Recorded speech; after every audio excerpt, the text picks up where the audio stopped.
మీరు ప్రస్తుతం చూస్తున్న internet, Google, YouTube, Facebook, Instagram ఇవన్నీ కలిపిన మొత్తం ఇంటర్నెట్లో కేవలం 5% మాత్రమే. అవును, మనం ప్రతిరోజు ఉపయోగించే ఇంటర్నెట్ మొత్తం డిజిటల్ వరల్డ్లో చిన్న భాగం మాత్రమే. మిగతా 95% ఎక్కడ ఉంది? ఆ భాగాన్ని డీప్ వెబ్ మరియు డార్క్ వెబ్ అని పిలుస్తారు. ఇక్కడ ప్రపంచంలోని అత్యంత రహస్య సమాచారం, గుర్తు తెలియని వ్యక్తులు, సైబర్ నేరస్తులు, హ్యాకర్లు, మరికొన్ని భయంకరమైన కథలు దాగి ఉన్నాయి. కానీ డార్క్ వెబ్ నిజంగా ఎంత ప్రమాదకరం? అక్కడ ఏం జరుగుతుంది? ప్రభుత్వాలు కూడా ఎందుకు భయపడతాయి? ఈరోజు మనం డార్క్ వెబ్ వెనుక ఉన్న నిజాలను తెలుసుకోబోతున్నాం.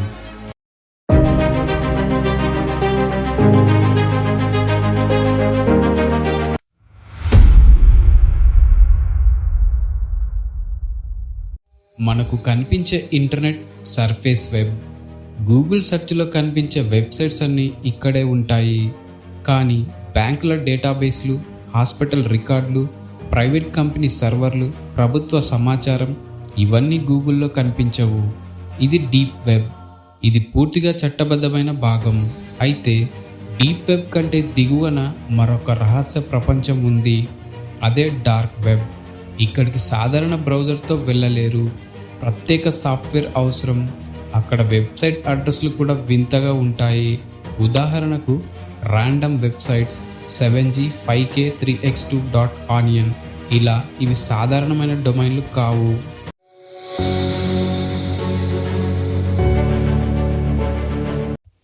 డార్క్ వెబ్ ఎలా పుట్టింది?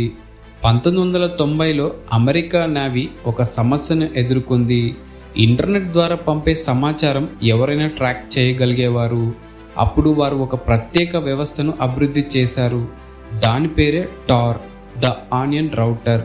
ఆనియన్ అనే పేరు ఎందుకు వచ్చింది? ఎందుకంటే సమాచారం అనేక లేయర్ల ద్వారా ప్రయాణిస్తుంది. ఒక వ్యక్తి లొకేషన్ను కనుగొనడం చాలా కష్టం.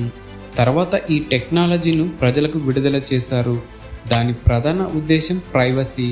కానీ కొంతమంది దీనిని మంచి పనులకు ఉపయోగించగా మరికొందరు నేరాలకు ఉపయోగించడం ప్రారంభించారు. ఇప్పుడు అసలు ప్రశ్న, డార్క్ వెబ్లో ఏం ఉంటుంది?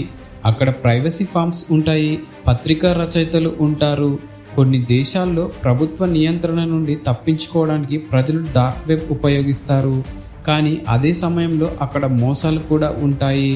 సైబర్ నేరస్తులు, scammers, hackers, fake market places, ఇలాంటి అనేక చట్ట విరుద్ధ పనులు డార్క్ వెబ్లో బయటపడ్డాయి. కానీ ఒక్క విషయం గుర్తుంచుకోండి, ప్రతి డార్క్ వెబ్సైట్ నేరాలకు సంబంధించినది కాదు. కొన్ని వెబ్సైట్స్ ప్రైవసీ కోసం, సమాచార స్వేచ్ఛ కోసం మరియు కమ్యూనికేషన్ కోసం కూడా ఉపయోగిస్తారు. అయితే అదే అనుమానం కారణంగా హ్యాకర్స్, సైబర్ క్రిమినల్స్ మరియు ప్రపంచంలోని ప్రమాదకరమైన నేరగాళ్లు దీనిని తమ అక్రమ కార్యకలాపాలకు కూడా ఉపయోగించడం ప్రారంభించారు. అక్కడి నుంచే డార్క్ వెబ్కి ఒక భయంకరమైన రెప్యుటేషన్ ఏర్పడింది. 2011లో ఒక వెబ్సైట్ ప్రపంచాన్ని షాక్కి గురి చేసింది. దాని పేరు సిల్క్ రోడ్.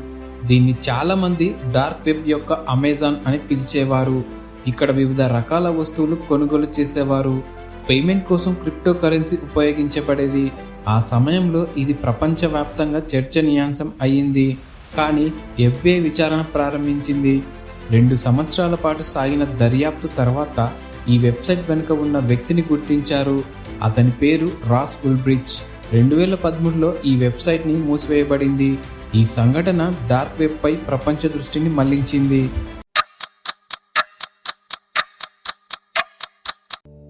డార్క్ వెబ్ గురించి మాట్లాడితే ఒక భయంకరమైన కథ ఎప్పుడు వినిపిస్తుంది?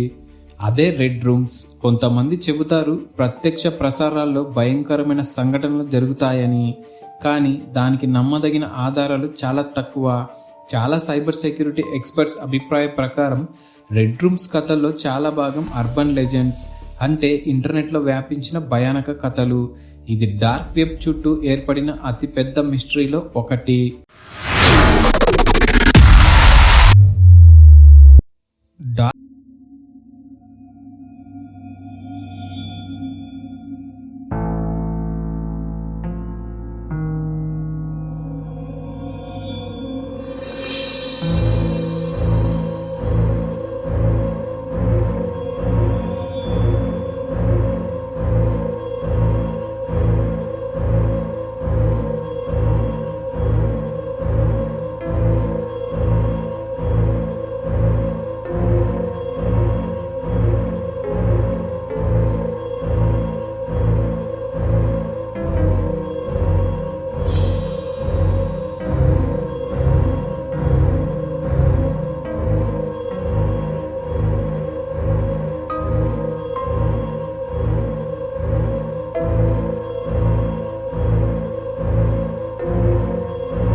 పబ్లిక్ డిజిటల్ లెడ్జర్లో రికార్డ్ అవుతుంది.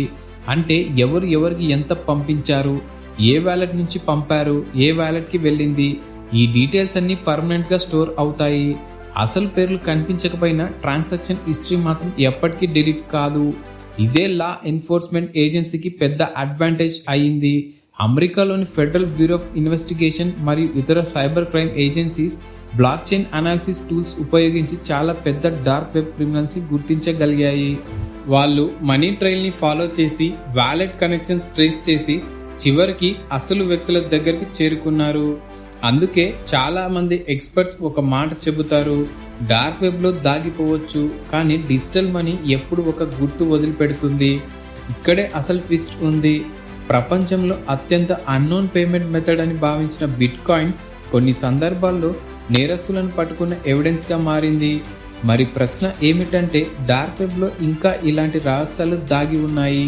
ప్రభుత్వాలు కూడా ఎందుకు దీన్ని పూర్తిగా నియంత్రించలేకపోతున్నాయి? ప్రపంచంలో జరిగిన అనేక డేటా బ్రీచెస్ తర్వాత దొంగలించబడిన సమాచారం కొన్ని డార్క్ వెబ్ ఫోరంలో కనిపించిన సందర్భాలు ఉన్నాయి.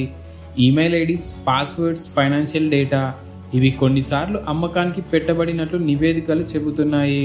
అందుకే సైబర్ సెక్యూరిటీ ఎక్స్పర్ట్స్ ఎప్పుడు ఒక విషయం చెబుతారు, స్ట్రాంగ్ పాస్వర్డ్స్ ఉపయోగించండి, 2 ఫ్యాక్టర్ అథెంటికేషన్ ఎనేబుల్ చేయండి, అనుమానాస్పద లింక్ పై క్లిక్ చేయొద్దు. ఇప్పటి వరకు మనం చూసింది డార్క్ వెబ్ అంటే ఏమిటి, అక్కడ ఏం జరుగుతుంది, ఎందుకు ప్రపంచవ్యాప్తంగా ప్రభుత్వాలు కూడా దీనిపై దృష్టి పెడుతున్నాయి. కానీ ఇప్పుడు చాలా మందికి వచ్చే అసలు ప్రశ్న ఏమిటంటే, డార్క్ వెబ్లోకి వెళ్ళడం చట్టవిరుద్ధమా, లేదా ఒక్కసారి క్యూరియాసిటీతో వెళ్ళి చూస్తే ఏమైనా ప్రమాదమా? సాధారణంగా సాంకేతికంగా చూసుకుంటే డార్క్ వెబ్లోకి వెళ్ళడం మాత్రమే చాలా దేశాల్లో నేరంగా పరిగణించరు. ఎందుకంటే డార్క్ వెబ్ అనేది ఒక వెబ్సైట్ కాదు, అది ఇంటర్నెట్లో దాగి ఉన్న ఒక భాగం మాత్రమే. చాలామంది ప్రైవసీ కోసం, అనానమస్ కమ్యూనికేషన్ కోసం మరియు సెన్సార్షిప్ ఉన్న దేశాల్లో ఇన్ఫర్మేషన్ యాక్సెస్ కోసం కూడా దీనిని ఉపయోగిస్తారు. ఉదాహరణకు కొన్ని దేశాల్లో ప్రభుత్వం ఇంటర్నెట్ను పూర్తిగా నియంత్రిస్తుంది. అక్కడ జర్నలిస్టులు తమ ఐడెంటిటీ బయట పెట్టకుండా కమ్యూనికేట్ చేయడానికి టార్ బ్రౌజర్ వంటి టూల్స్ ఉపయోగిస్తారు. కాబట్టి డార్క్ వెబ్ను యాక్సెస్ చేయడం ఒకటే నేరం కాదు, కానీ అసలు ప్రమాదం అక్కడి నుంచే ప్రారంభమవుతుంది. ఎందుకంటే డార్క్ వెబ్లో కనిపించే ప్రతి వెబ్సైట్ సురక్షితం కాదు. కొన్ని వెబ్సైట్స్ వెంటనే మీ డివైస్ని టార్గెట్ చేయవచ్చు. కొన్ని లింక్స్ సాధారణ వెబ్ పేజ్ లాగే కనిపిస్తాయి, కానీ వాటి వెనక డేంజరస్ స్క్రిప్ట్స్ దాగి ఉండవచ్చు. ఒక్క క్లిక్ చేస్తే మీ కంప్యూటర్లోకి మాల్వేర్ ఇన్స్టాల్ అయ్యే అవకాశం ఉంటుంది. మాల్వేర్ అంటే మీ పర్సనల్ డేటాలను దొంగలించే లేదా మీ డివైస్ని కంట్రోల్ చేసే హార్మ్ఫుల్ సాఫ్ట్వేర్. అంతేకాదు డార్క్ వెబ్లో స్కామ్స్ కూడా చాలా కామన్. ఎవరైనా cheap products, easy money, secret access అంటూ ఆఫర్స్ చూపించవచ్చు, కానీ చాలా సందర్భాల్లో డబ్బు తీసుకొని మాయమవుతారు. ఇంకొన్ని సైట్స్ మీ login details, email credentials, bank information దొంగలించడానికి ఫేక్ పేజెస్ క్రియేట్ చేస్తాయి. దీనినే ఫిషింగ్ అంటారు. మరింత ప్రమాదకరమైన విషయం ఏమిటంటే, కొంతమంది హ్యాకర్స్ మీ అసలు ఐపీ అడ్రస్ కనుగొనే ప్రయత్నం చేయవచ్చు. వీపెన్ లేకుండా లేదా ప్రాపర్ సెక్యూరిటీ లేకుండా వెళ్తే మీ లొకేషన్ డీటెయిల్స్ లీక్ అయ్యే అవకాశం ఉంటుంది. చాలామంది క్యూరియాసిటీతో యూట్యూబ్లో చూసాం కదా, ఒక్కసారి వెళ్ళి చూస్తాం అనుకుంటారు. కానీ సైబర్ సెక్యూరిటీ గురించి అవగాహన లేకుండా తెలియని ఫైల్స్ డౌన్లోడ్ చేయడం, ర్యాండమ్ లింక్స్ ఓపెన్ చేయడం, అన్నోన్ కమ్యూనిటీస్లో ఇంటరాక్ట్ అవ్వడం చాలా ప్రమాదకరం.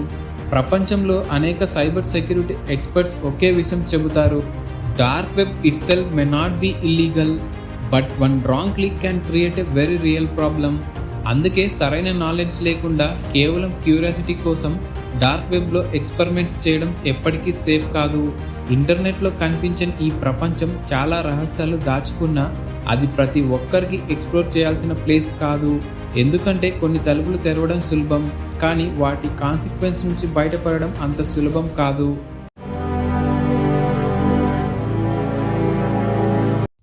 ఇది ఒక రాక్షస ప్రపంచమా, లేక ప్రైవసీ కోసం రూపొందించబడిన టెక్నాలజీయా?